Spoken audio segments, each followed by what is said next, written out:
हरि भक्तन की, श्री वृंदावन धाम की, सद्गुरुदेव भगवान की। श्री हरिवंश महाराज जी। महाराज जी, मैं एक ज्योतिष हूँ। मेरे पास देश भर से काफी लोग आते हैं अपनी अलग अलग परेशानियां लेकर। सबको समझाता हूँ पर अपने मन को शांत नहीं कर पा रहा महाराज। हाँ, अपने मन को समझाने के लिए नाम जप करो भगवान प्रयास का। करता हूँ नाम जप का भी। हाँ, जितना नाम जप करोगे उतना ही सुलझन आती चली जाएगी। भगवान से प्रार्थना करते रहो कि हमारे मन को सतमार्ग में लगावें, हमारे मन को सच्चे मार्ग में लगावें। प्रार्थना भी काम करती है भगवान के, और नाम जप करते रहो। और आधा घंटे सत्संग सुना करो। 2 घंटे सत्संग के साथ 10 लाख नाम जप कर। हाँ, अच्छी बात है, पर जितना सुनो उसका मनन करो। श्रवण तभी फलीभूत होता है जब मनन होता है, और मनन तभी फलीभूत होता है जब आचरण में उतारा जाता है। तीनों का एक क्रम है। जैसे हमने सुन लिया, मनन नहीं किया तो विशेष लाभदायक नहीं। सुना और मनन किया और उसे आचरण में उतारा तो विशेष लाभदायक बन जाएगा। दीपांशा अग्रवाल जी। श्री हरिवंश महाराज जी। महाराज जी, प्रभु से चित्त कैसे जोड़ें? वो प्रभु के प्रति पूर्ण समर्पण कैसे करें? पहले खूब सत्संग सुनना चाहिए और नाम जप करना चाहिए। नाम जप करने से हृदय पवित्र होता है और सत्संग सुनने से बुद्धि पवित्र होती है। बिनु सत्संग विवेक न होई, राम कृपा बिनु सुलभ न सोई। बिना सत्संग के विवेक नहीं होता, और सत्संग बिना भगवान की कृपा के नहीं मिलता, और विवेक के द्वारा ही समर्पण होता है। जो हमें समझ में आ जाता है कि संसार में हमारा कोई नहीं है, तब समर्पण होता है। जैसे द्रौपदी जी को जब तक लगा कि हमारे पति बलवान हैं, भीष्म आदि रक्षा कर लेंगे, तो किसी ने जब रक्षा नहीं किया तब भगवान को। तो शरणागति या तो विवेक हो और या परिस्थिति हो। परिस्थिति ऐसी नाजुक आ जाए कि कोई साथ देने वाला नहीं, तो भगवान की शरणागति हो जाती है। जैसे विभीषण जी को लात मार दिया रावण ने, इतना बली राजा, अब कहीं ठौर नहीं, भगवान की शरण में आ गए। या फिर इतना ज्ञान हो जाए, दो ही है, परिस्थिति या ज्ञान। ज्ञान हो जाए कि संसार नाशवान है, यहाँ कोई अपना नहीं है, भगवान के सिवा कोई नहीं, और भगवान की शरण में हो जाए तो नाम जप से हृदय पवित्र होगा, और सत्संग से बुद्धि पवित्र होगी, जिसमें विवेक जागृत होगा। विवेक से वैराग्य, और वैराग्य से भगवान के चरणों में अनुराग। इसलिए जरूरी है खूब नाम जप करो और खूब सत्संग सुनो। पर नाम जप और सत्संग का प्रभाव तभी पड़ेगा जब आपका भोजन शुद्ध होगा। भोजन शुद्ध होगा, विचार शुद्ध होंगे, आचरण शुद्ध होगा, तो आपकी साधना परिपक्व हो जाएगी। भोजन अशुद्ध, विचार अशुद्ध, आचरण अशुद्ध, तो आपकी साधना मलिन हो जाएगी, विक्षेप पड़ जाएगा, बाधा पड़ जाएगी। महाराज जी, बाहर रहते हैं तो प्याज लहसुन का सेवन होता है, ऐसे में बुद्धि शुद्ध कैसे रखें? हाँ, प्याज लहसुन की बड़ी समस्या है कि जिनका मन स्वाद में फंस गया है, तो प्याज लहसुन छोड़ना कठिन नहीं। इरादा पक्का हो जाए तो हम कह सकते हैं ना कि प्याज लहसुन बिना सब्जी दीजिए। हमें होटल में भी बोल सकते हैं कि आप प्याज लहसुन मत डालिए। तो अगर हम ये कहेंगे कि हमें मिलता ही नहीं है तो गलत बात है। बहुत से ऐसे आर्मी के जवान हैं जहाँ सब सुविधाएं हैं, मांस भी है, सब सुविधा, लेकिन वो प्याज लहसुन भी नहीं खाते। तो अगर हम चाहें तो हम बिना प्याज लहसुन का भोजन हमें मिल जाएगा। भाई हम पैसे दे रहे हैं, प्याज लहसुन नहीं डालना, वो नहीं डालेगा। अब जब हमें स्वाद की बात आएगी तो फिर अब बिना प्याज लहसुन का भोजन सात्विक भोजन होता है, और वो स्वाद नहीं आता जो प्याज लहसुन से, वो स्वाद नहीं आएगा। वो स्वाद सात्विक पुरुषों को प्रिय है। अगर हम सात्विक भाव लाना चाहे तो हमें छोड़ना पड़ेगा। प्याज लहसुन कोई पाप नहीं है खाना, पर वो तमोगुणी है, वो भजन विहीन वृत्ति पैदा करता है। इसलिए जैसे मसूर की दाल कोई पाप थोड़ी है, लेकिन सात्विक भाव वालों ने मसूर की दाल का त्याग किया है। जैसे बैंगन फल है, कोई उसमें सब्जी है, कोई त्याग वाली बात, लेकिन सात्विक भाव वाले ने त्याग किया।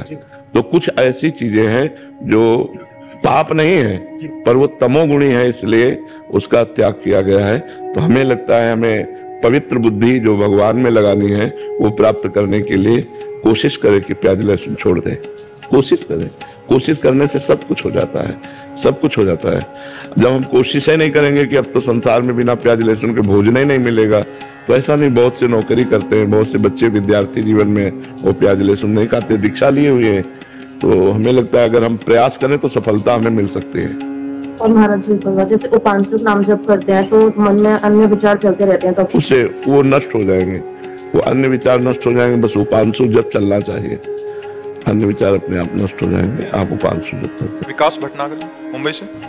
श्री हरिवंश महाराज जी, जब श्री कृष्ण भगवान जी ने उद्धव जी को गोपियों के पास भेजा तो कहा तुम्हारा ज्ञान वहाँ काम नहीं करेगा। तो महाराज जी प्रश्न है कि ज्ञान और प्रेम परस्पर विरोधी हैं और विरोधी नहीं है। ज्ञान जिस तत्व को समझाता है, प्रेम उस वस्तु का आलिंगन करता है। जिस परब्रह्म परमात्मा तत्व को ज्ञान समझाता है वो केवल समझ का विषय नहीं रह जाता। प्रेमियों के स्वाद लेने का विषय, उसके रूप का, उसके संग का, उसकी लीला का वो रसास्वादन करता है। और ज्ञानी केवल तत्व को जानकर उसमें होना, दोनों अलग अलग है, विरोधी नहीं है। भगवत मार्ग विरोधी कैसे हो सकते हैं? विरोधी नहीं है, पर भाव विरोध पैदा हो जाएगा। जैसे ज्ञान में है शिवोहम अहम ब्रह्मास्मि, और भक्ति में है दासोहम, मैं भगवान का दास हूं। तो अब इसमें कैसे पटरी कैसे बैठ पाएगी? और दोनों भगवान को ही प्राप्त हो रहे हैं। एक भगवान में लीन हो रहा है और एक भगवान की सेवा कर रहा है, भगवान की लीलाओं का रसास्वादन कर रहा है। तो भाव में विरोध हो सकता है, तत्व में विरोध नहीं है। तत्व तो एक है, वही जो ब्रह्म है वही राम है, वही कृष्ण है, वही हरि है। उसी को भगवान भक्त जन कहते हैं, ज्ञानी जन ब्रह्म कहते हैं, योगी जन परमात्मा कहते हैं। भाव में अंतर हो जाता है। भाव में मैं वही हूँ ज्ञान, और भक्ति में मैं आपका दास हूँ।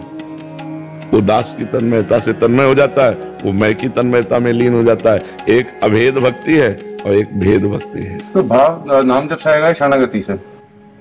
शरणागति होकर के ही नाम जप करना चाहिए तो ज्यादा लाभ मिलेगा। जब तक शरणागति नहीं होती तब तक नाम जप करते रहिए, लेकिन रंग तभी आएगा जब शरणागति हो जाएंगी। प्रभु की शरण में होकर जब प्रभु का नाम जप करते हैं तो विशेष लाभ की प्राप्ति होती है। जी भावेश दमन जी। श्री हरिवंश महाराज जी, पिछले 2 सालों से आपका सानिध्य मिला और आपके बताए हुए मार्ग पे चलने का प्रयास कर रहा हूँ। महाराज जी, गंदी आदतें भी छूटी हैं। पुलिस विभाग में कार्यरत हूं। अपनी ड्यूटी के दौरान एवं निजी जीवन में कई बार ऐसी विकट परिस्थितियां आती हैं, निश्चित करना मुश्किल हो जाता है कि उस विकट परिस्थिति में जोई प्यारो करे सोई मई भावे, समझकर सहना चाहिए या फिर सहना ही पड़ेगा। आपको क्या बड़े बड़ों को सहना पड़ता है। देखो, इंद्रप्रस्थ के सिंहासन पर आरूढ़ महाराज युधिष्ठिर अपने लाभ लश्कर से हस्तिनापुर बुलाए जाते हैं। तो चक्रवर्ती सम्राट पद का अभिषेक जिनका हो चुका है और गजराज पर बैठकर आते हैं पूरा अपने राजकीय सम्मान के साथ।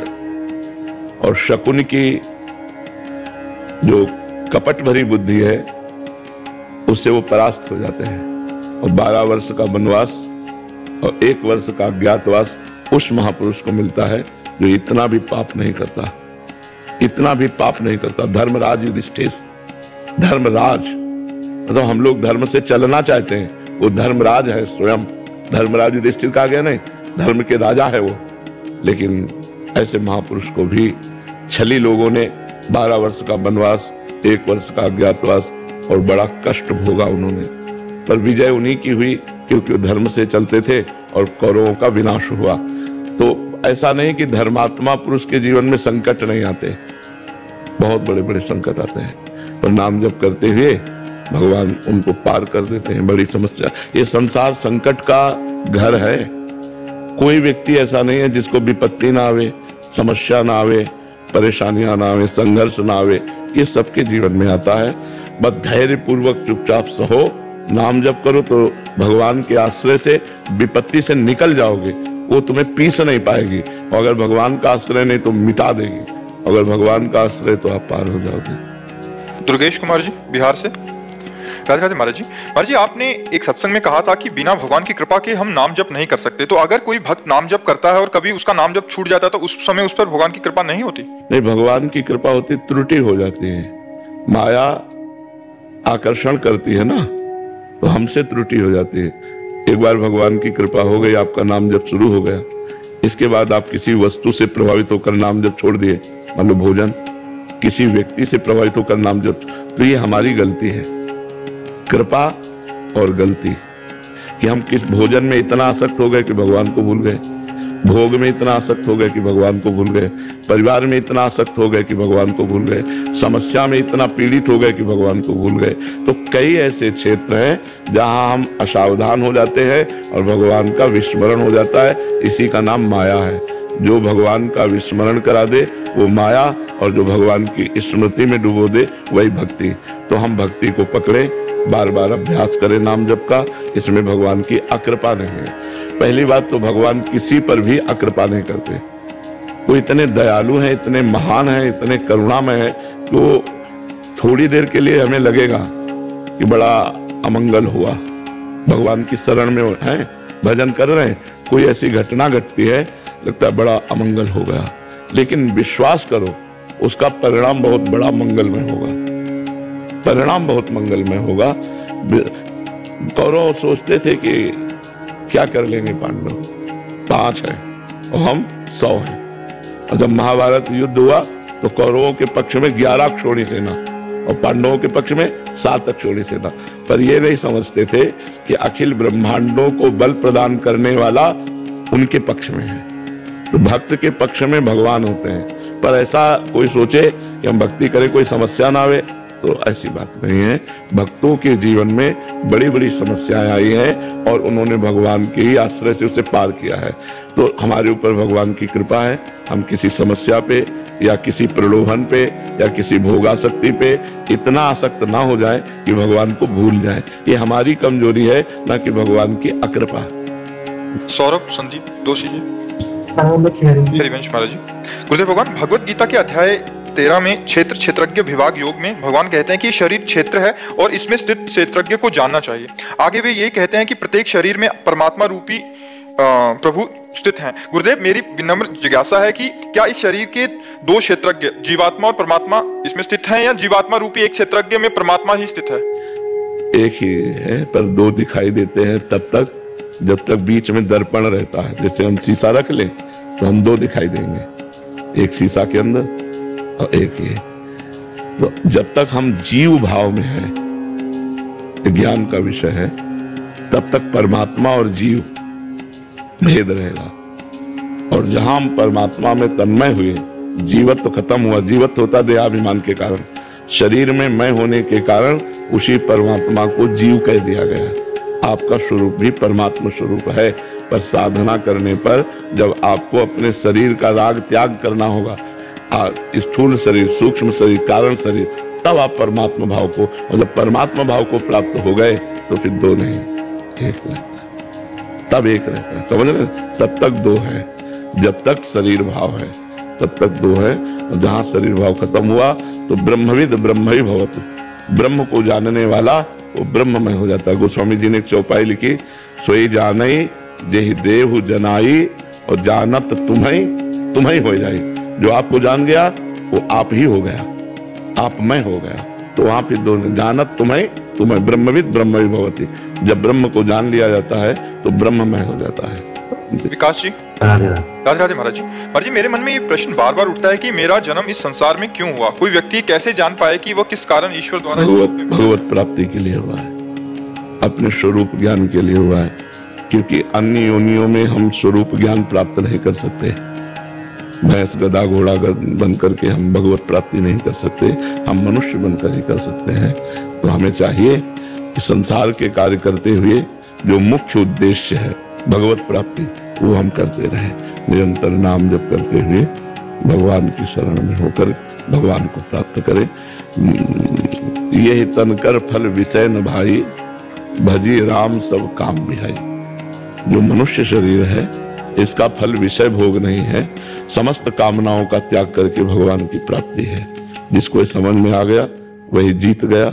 नहीं फिर पुनरपि जननम पुनरपि मरणम पुनरपि जननी जठरे शयनम, बार बार जन्म बार बार मरण, यही सब चक्कर चलता रहता है। जी कैप्टन अरुण महाराज। श्री हरिवंश महाराज जी, मैं पूर्व में भारतीय सेना अधिकारी थे, अब काफी लंबे समय से कह रहे लंदन में रह रहे हैं। महाराज जी ये कह रहे हैं कि वहाँ जगन्नाथ जी के मंदिर में इनको मुख्य भूमिका निभाने का वो मिला। महाराज जी कह रहे हैं कि वहाँ कहीं ना कहीं 2 गुट हो गए हैं। तो कह रहे हैं कि अब मेरे को मतलब ऐसे भेदभाव में मैं सच्ची सौहार्द और सच्ची भक्ति को पुनः स्थापित कैसे कर सकता हूँ? अपने को देखना है कि अपने स्वार्थ की पूर्ति की कामना का त्याग करके परमार्थ की पुष्टता के लिए जितना वैर विरोध रहित अधिकार मिल सके उतना कर लो, और जब लगे कि बहुत वैर विरोध हो रहा है तो छोड़ दो और एकांत में भजन करो, अपने घर में भजन करो। वैर विरोध भक्ति नहीं है, वैर विरोध भक्ति नहीं है। मान लो यहाँ लग रहा है कि यहाँ बैठने से झगड़ा होने वाला है, उठे चलिए राधा राधा राधा, और अगर प्यार से हो रही सेवा तो भगवान की ही हो रही, अगर वैर विरोध हो जाए तो इस्तीफा दे देना चाहिए अपनी तरफ से। ये सब अगर करोगे तो भक्ति नहीं रहेगी, फिर वो वैर विरोध आ जाएगा, नहीं आ जाएगा।